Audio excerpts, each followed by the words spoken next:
Alô, gente querida do 1111, tudo bom? Faz tempo que a gente não se fala, mas estamos trazendo aqui agora uma nova fase com muitos vídeos de arte e outros assuntos interessantes. Você já ouviu falar em Antônio Francisco Lisboa? Se você conhece arte, se você gosta de arte e principalmente arte brasileira, você sabe de quem estou falando. Antônio Francisco Lisboa é o Aleijadinho.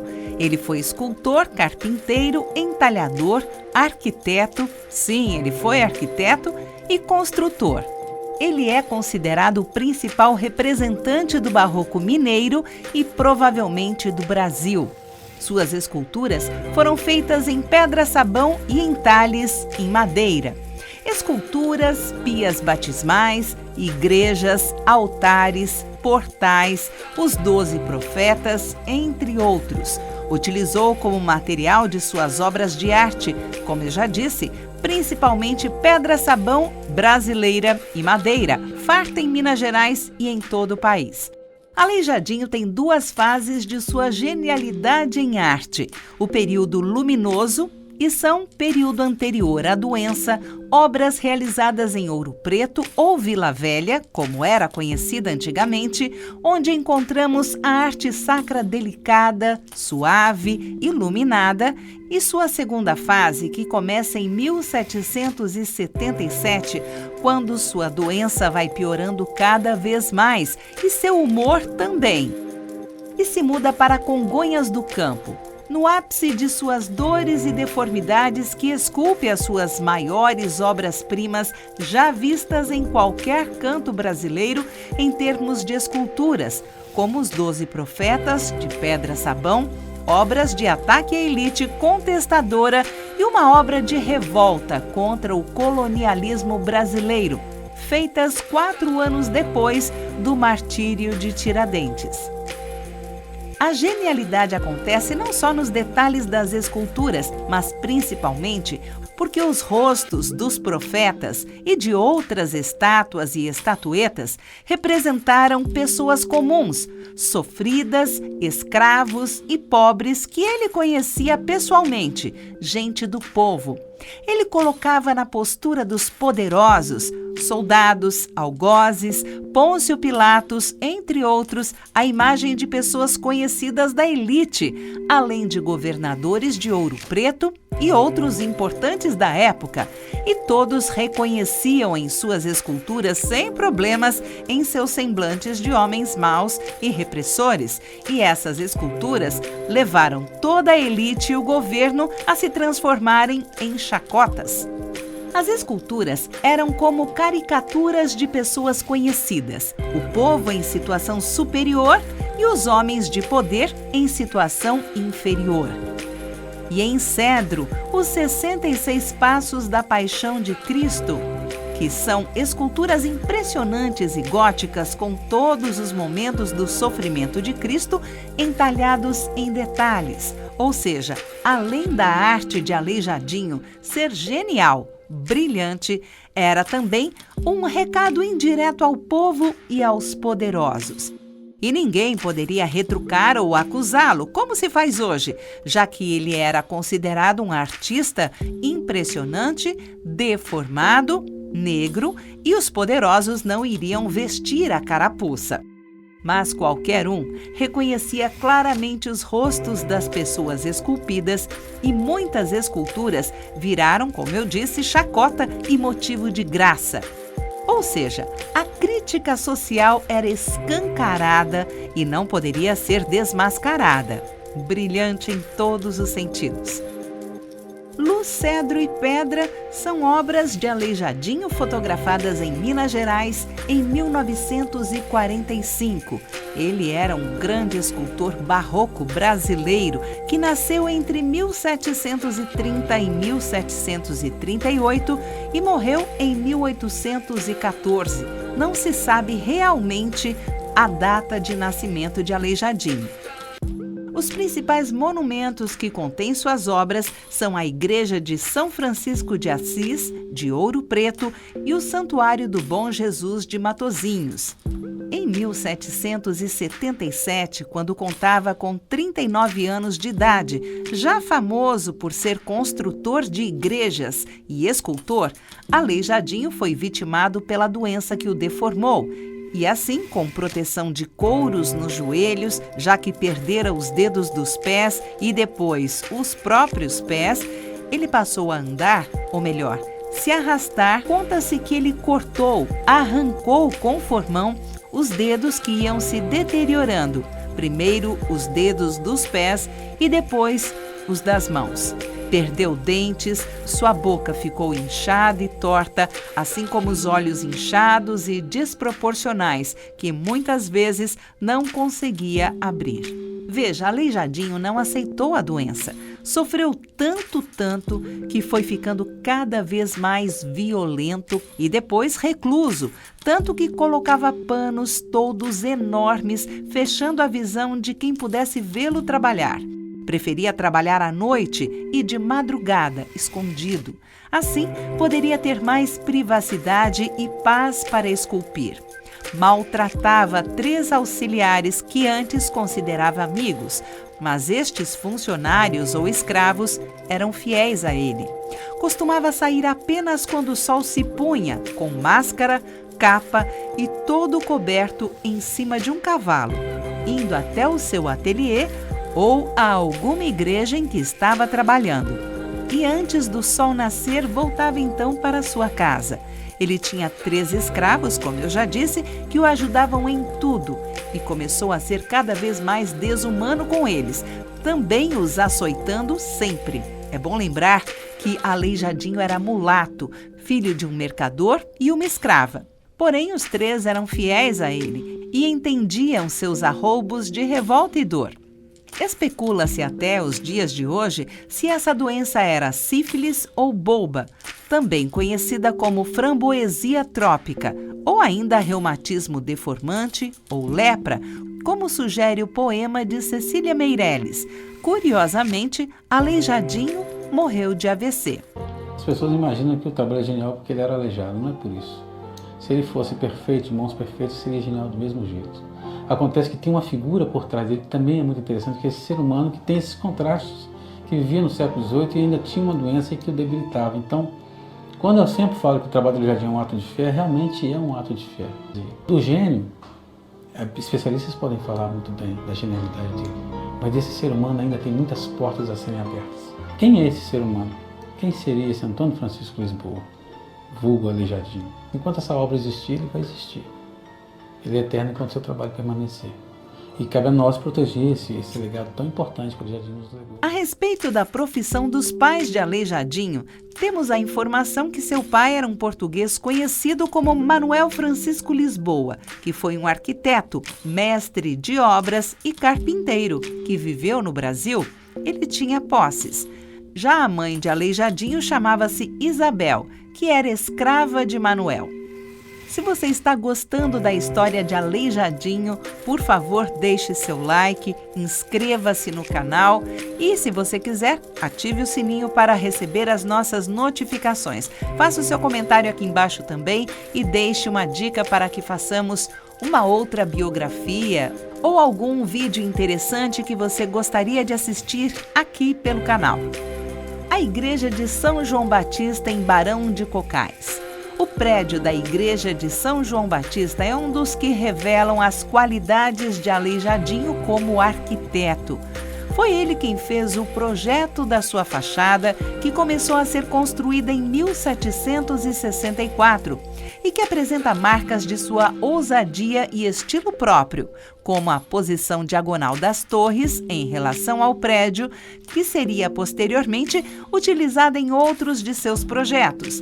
Inclusive, existe uma história curiosa por trás dessa autoria de Aleijadinho.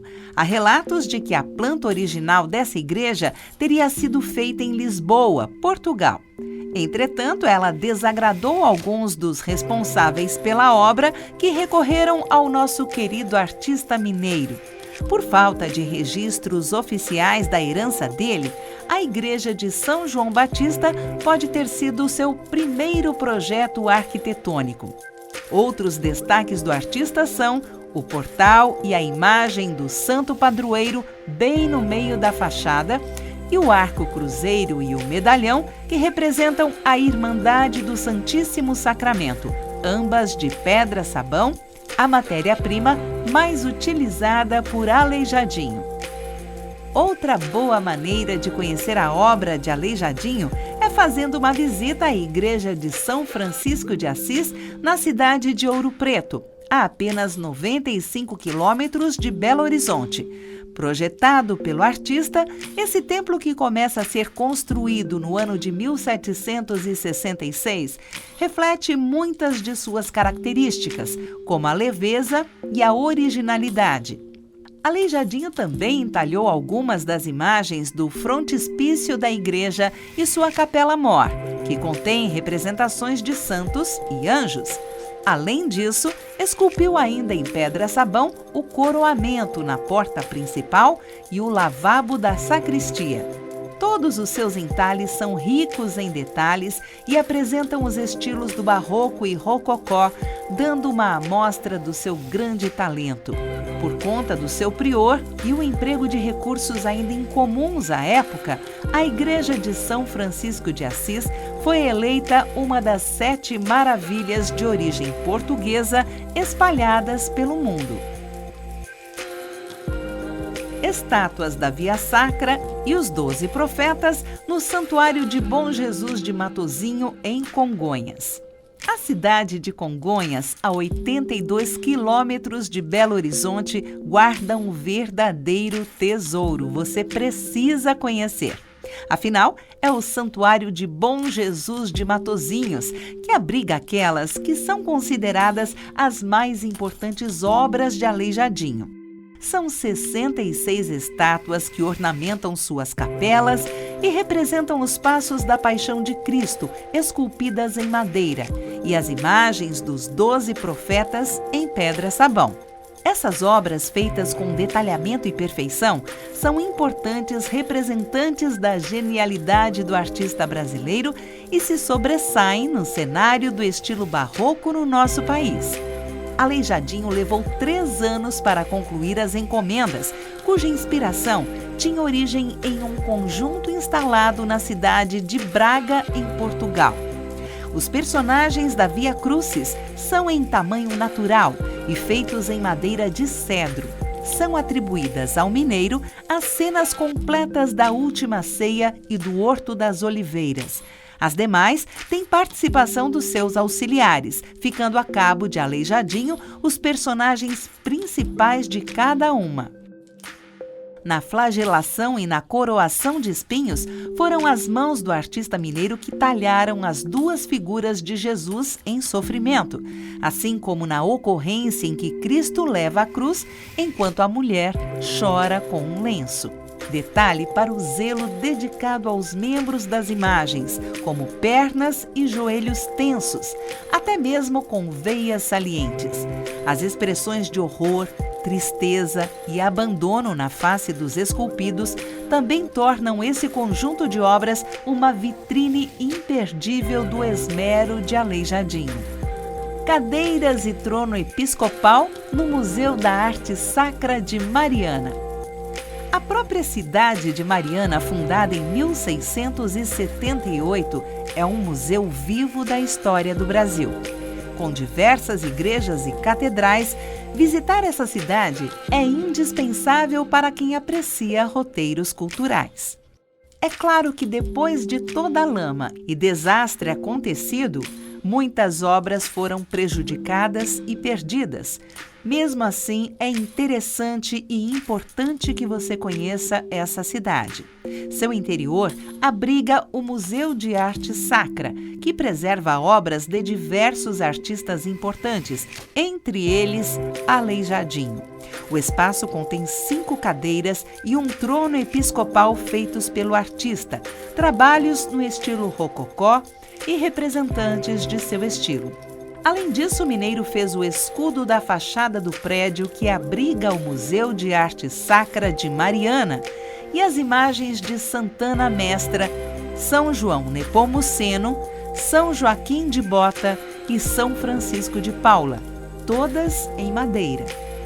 Mesmo que nem todas as obras estejam ainda em Mariana e tenham se perdido, é importante que você saiba que Aleijadinho fez com que Mariana se destacasse no universo mineiro e mundial. Detalhes da igreja de Nossa Senhora do Pilar, em Nova Lima. Outra igreja que merece uma visita é a de Nossa Senhora do Pilar, na cidade de Nova Lima, que fica pertinho de Belo Horizonte, a 22,5 km.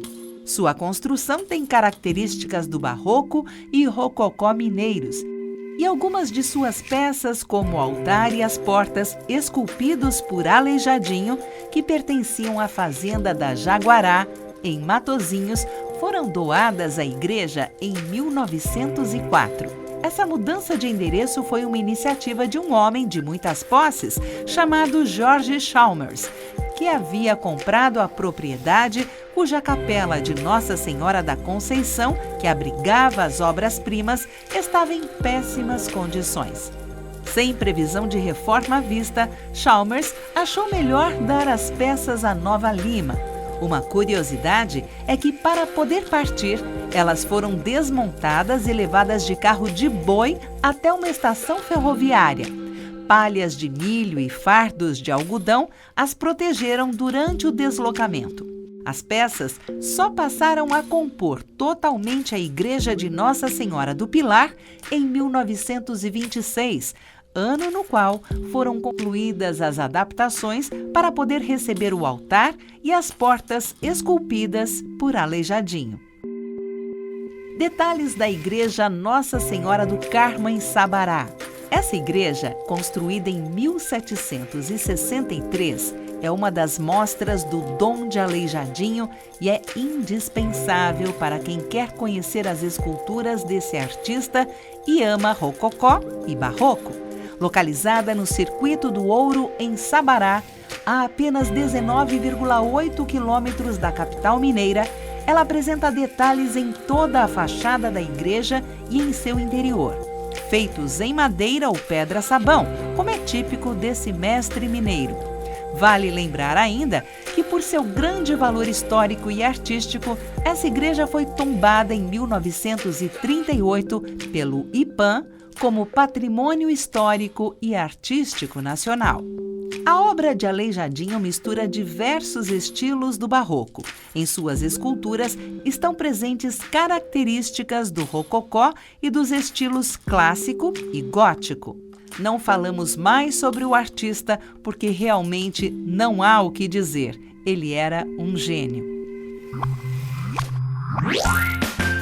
Então é isso, mas por favor, se você gostou desse vídeo, deixe já o seu like, inscreva-se no canal e ative o sininho. Isso vai nos ajudar muito para que possamos mostrar para mais pessoas o nosso trabalho.